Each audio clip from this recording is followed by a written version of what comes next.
Ano ang gagawin mo kung merong isang kahinahilanang lalaki na hindi mo naman kilala pero tinatawag ka sa labas ng bahay nyo? Ayoko ng CCTV kagabi dahil dito sa lalaki na to na talagang pilit akong pinaka. Dito, alas 7 pa lang yan ng gabi. Nag-aabang na siya. Di ko alam kung anong pakay niya. Ito ay isang babala sa inyong lahat na mag-ingat talaga sa mga umaalikid na mga hindi nyo kakilalang tao sa labas ng bahay nyo. Dahil baka kung ano pa ang mangyari sa inyo, lalong-lalo na kapag wala kayong kasama. So, ang insidenteng ito ay nangyari doon sa bahay ni Angel White 2 weeks ago or more than 2 weeks ago, and talagang kahinahinala at nakakatakot talaga yung vibe na binibigay ng lalaking ito. So, panoorin natin ang buong eksena. Nag-review ako ng CCTV kagabi dahil dito sa lalaki na to na talagang pilit akong pinapababa. Dito, alas 7 pa lang yan ng gabi. Nag-aabang na siya. Di ko alam kung anong pakay niya. Yan, nag-aabang siya dyan eh. Inaabangan niyan dumating ako. Wala kasi ako, kasama ko sila Mikey. Nag-mall kami kahapon.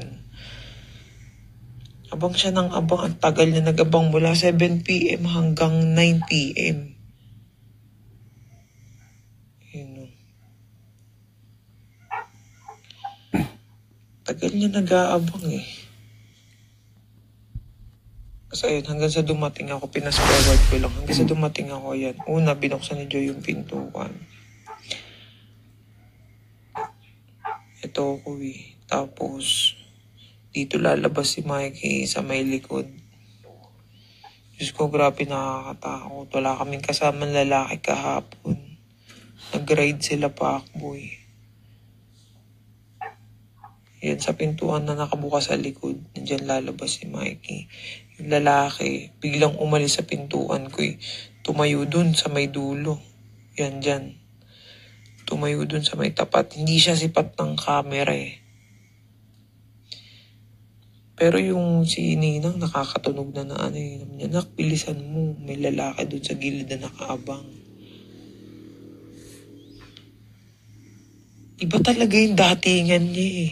Tsaka pawis na pawis siya na dilat na dilat yung mata. Pawis na pawis. May naiwan ako sa sasakyan. Naiwan kong bukas yung bintana. Kaya ano eh. Kaya bumalik ako.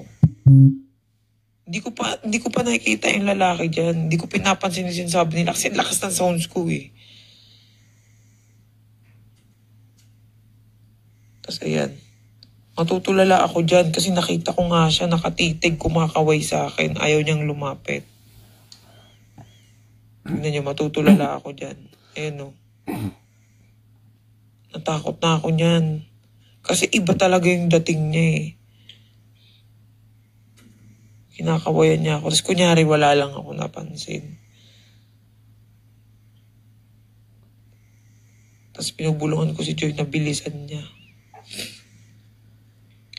Sumigaw ako ng Pakboy, tara dito. Kaya ang gagawin nung lalaki, bigla siyang aalis. Pupunta siya dun sa may likod ng sasakyan ko na puti. Bigla yang sisibat kasi sumigaw ako ng Pakboy, tara dito. Kahit wala naman si Pakboy, ayan o. Dali-dali siyang umalis eh. Kung hihingi ka lang ng tulong o maganda yung intention mo, ba't ka natakot nung sumigaw akong Pakboy, diba? Yan, tapos tatawagan ko na ngayon si Pakboy. Dali-dali ko siyang pinapunta eh, si Pakboy. Kasi nag-ride sila eh, wala sila sa bahay. Babalik pa yan, yung lalaki na yan siguro. Napansin niya wala naman talaga si Pakboy.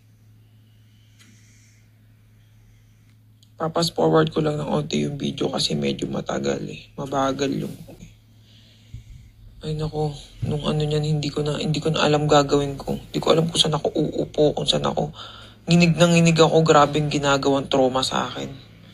Sobrang takot na takot ako kasi inisip ko agad si Mikey. Babalik pa yan.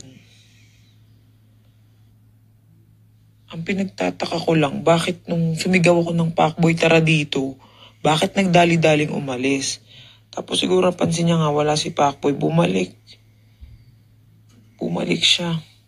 Ayan o, ito na yung bumalik siya eh. Tapos lumabas ako sa terrace. Tinitignan ko siya kung ano yung gagawin niya. Palingon-lingon siya sa paligid eh. Hindi siya mapakali eh. Hindi ako judgmental na tao, pero sobrang iba talaga yung kaba ko. Kasi tinatanong ko na siya kung anong kailangan niya. Sabi niya sa akin, itatanong lang daw niya yung, may hahanapin lang daw siyang tao, itatanong lang daw niya yung nanay niya. Kung kilala ko daw, taga Mindanao daw siya. Tinanong ko pa nga siya kung saan siya galing. Sabi niya galing siya ng Mindanao. Sabi ko, itatanong mo sa akin, galing kang Mindanao? Sa Mindanao yung nanay mong nawawala. Bakit ako? 'Di ba? Basta bumaba ka dito, ginaganon niya ako. Sabi niya, bumaba ka dito, ikaw kailangan ko. Kung bakit ako, ba't hindi sila Pacboy? Ba't hindi ang lalaki ang hanapin mo? Bakit ako? Tapos sabi niya, basta kilala mo to. Sabi ko, wala akong kilalang taga Mindanao. Sabi ko, taga saan siya? Galing pa daw siya ng Mindanao, malayo pa daw pinanggalingan niya. Sabi ko, paano mo natuntun yung bahay ko? Sabi niya, pinagtanong-tanong daw niya sa mga tricycle driver. Imposible yun dahil hindi ako nagta-tricycle. Tapos sabi ko sa kanya, wait, bababa ako. Tapos ayun, dumating na si Pacboy eh. Tinawagan ko sila eh, nabilisan eh. Yung tinatanong siya ni Pacboy, sabi niya ano daw. Hinahanap daw niya yung magulang niya. Tapos biglang nung dumating si Pacboy, sabi niya, sir, hatid nyo na lang ako sa San Roque. Puta, bakit mo alam bigla yung San Roque, di ba, yung kainta? Paano mo biglang nalaman? Parang napaka-imposible. Dahil sa nangyari, matututo talaga akong humayos ko. Takot na takot talaga ako kagabi. Hindi ako judgmental na tao, pero yung pilit mo kung pinapababa, na hindi ka makatingin sa akin.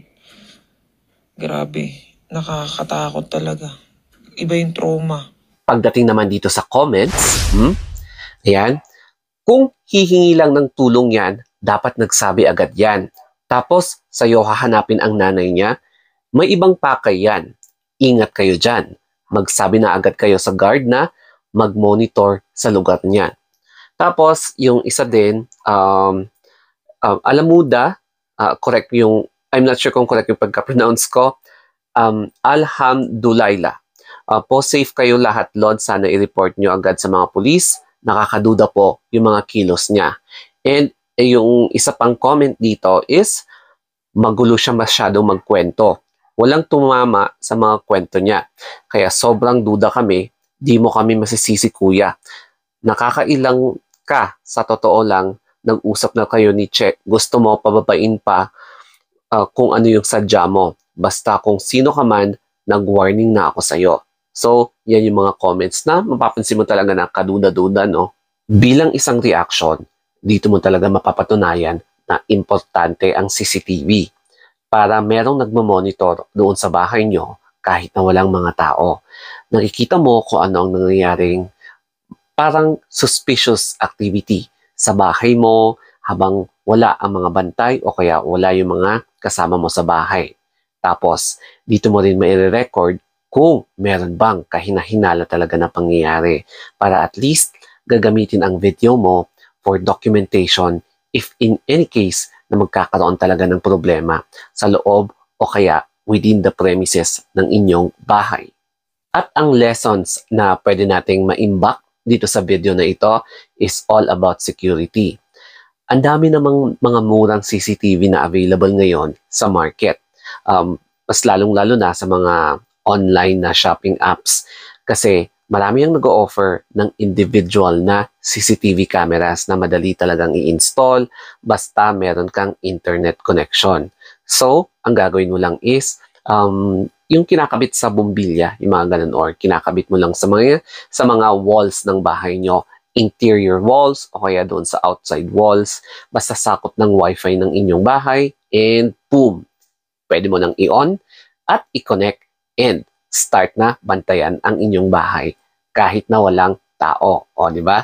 Tapos, ang isa pa dyan, makikita mo kung nandoon ka sa loob ng bahay is makikita mo talaga kung kilala mo yung tao, para at least mag-prepare ka ng konti, o kaya kapag hindi mo talaga kilala yung tao, tapos marami sila, tapos medyo suspicious yung activities nila, meron kang time para humingi ng tulong.